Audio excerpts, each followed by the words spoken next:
Good morning, beautiful people, or afternoon, or evening, or whatever time you're watching this. I'm sorry it's been a minute since I have posted. I have made a couple of changes in my life. One of them being that I think I said on my previous post that I run an in-home daycare. Well, I have kind of shifted tracks a little bit on that. I'm still taking care of kids, but I have shifted to calling myself a nannyshare because of the stuff that I do in my daycare, in my home with the children that I take care of. I do significantly more than the average daycare. There's a lot more one-on-one time. We do field trips. Like I teach, by nature of the discipline system that I use, that I mentioned, I think, in my last video. TBRI, by nature, that's a much more one-on-one kind of thing. And so I kind of need to keep my numbers small in order to be able to do that, because what TBRI says is, okay, this may not be the scheduled thing, but if you're hungry, even though we just had snack like 5 minutes ago, I'm going to break with the schedule and, give you a snack and then a snack. If you're more, hungry, it might be, 15 or 20 minutes ago, but still, it takes into account that, the kids grow and they have needs, and they need to know that those needs are important to you as their caregiver. And, and so that's not something that necessarily is like you're able to do when you have a lot of kids. And so I'm just going to keep the families that I have. I have 3 families, and I'm not going to say any names or anything like that, or probably any like demographics or anything like that, because obviously confidentiality. But yeah, so that's one thing, and I've the other reason that I kind of shifted to nanny is because of how much I do and how much time I spend, and time I spend on the weekends preparing for, like, I basically homeschool the kids that are here. Like I have preschoolers right now. So I don't think that's a big deal to say. I basically have 3 2-year-olds and a 10-month-old. Or no, wait, 11 months old now. And they don't all come every day. There's one that's full-time right now. And then, the other 2 are kind of part-time. But anyways,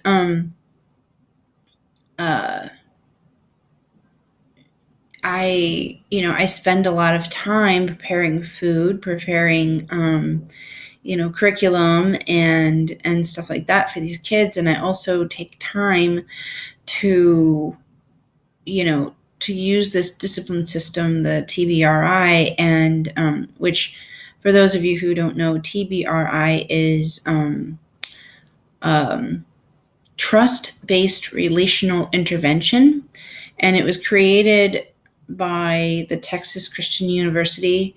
The major proponent of it was a lady named Karen Purvis, and unfortunately, I think 2 years ago she passed away. So that was pretty sad. But it basically, like, the Texas Christian University, it looked at like brain research and found that this method of dealing with children is just about the best method that you can possibly use based on, the way a child's brain works, which, I mean, I kind of feel like, leading up till now, like people have kind of assumed that children are just like little adults, which that is not true at all. And specifically, it was designed for children from hard places. That's children who have been neglected, abused, kids that have been adopted, from birth, can have, are considered children from hard places because, they know they're adopted. They know that their first parents in some way abandoned them. So, that affects them. And so it's really based on that sort of thing. But it can be used with traditional children. I mean, neurotypical, we'll just say that, as well, because, how many times do you see a 2-year-old acting out because they're tired? Well, that leads right into the TBRI. They're acting out because they're tired. That's their need. Their need at that moment is, that they are tired and need a nap. How many times have you seen a 2-year-old, normally developing neurotypical, 2-year-old child? How many times have you seen that sort of thing? A child having a meltdown at a restaurant because the food is not coming quickly enough. Like, that's a need. They're hungry and their blood sugar is low. And so that affects their behavior. And so it's just really about compassionate parenting. You think, okay, if I was really hungry, I would be grumpy right now too, if I was really tired, have you ever had a day where you just, you wake up and you didn't sleep well? Well, kids are the same. Kids have days where they don't sleep well either. They have needs, and at the same time, you don't just say, oh, it's okay, this behavior is okay because, you have this need. You're at the same time saying, okay, so you have this need, you're hungry. So instead of having this meltdown, you can use your words and say, hungry, or mommy, where's the food? Mommy, I need food, and that allows you to communicate with your child, and it tells them that they mean something to you, like that what they're feeling means something to you. And I think that, like, more people need to know that. More people need to know that their needs matter to someone. And I feel like that is probably the most important thing when you're talking about compassionate parenting, is, realizing what the need is and fulfilling the need, teaches your child to do that for other people too. Because I have a little boy that I have had since 6 weeks old. And when one of his friends is crying, he is able to say, he's about 2.5, he is able to say his friend's name, cry. And he says, Mommy Christina, this is not a real name, but Susie cry. Why Susie cry?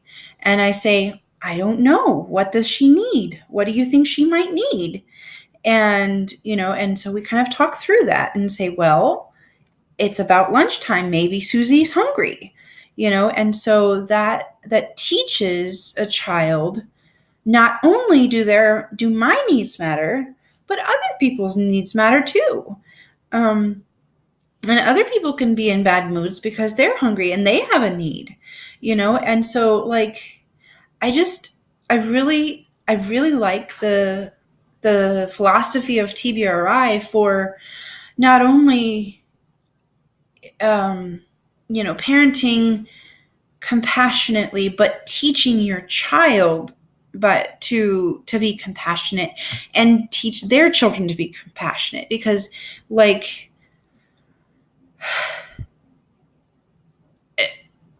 we're just now discovering the things that, like these things about parenting. We're just now discovering that children's brains work infinitely differently, than adults. And I think it's important to,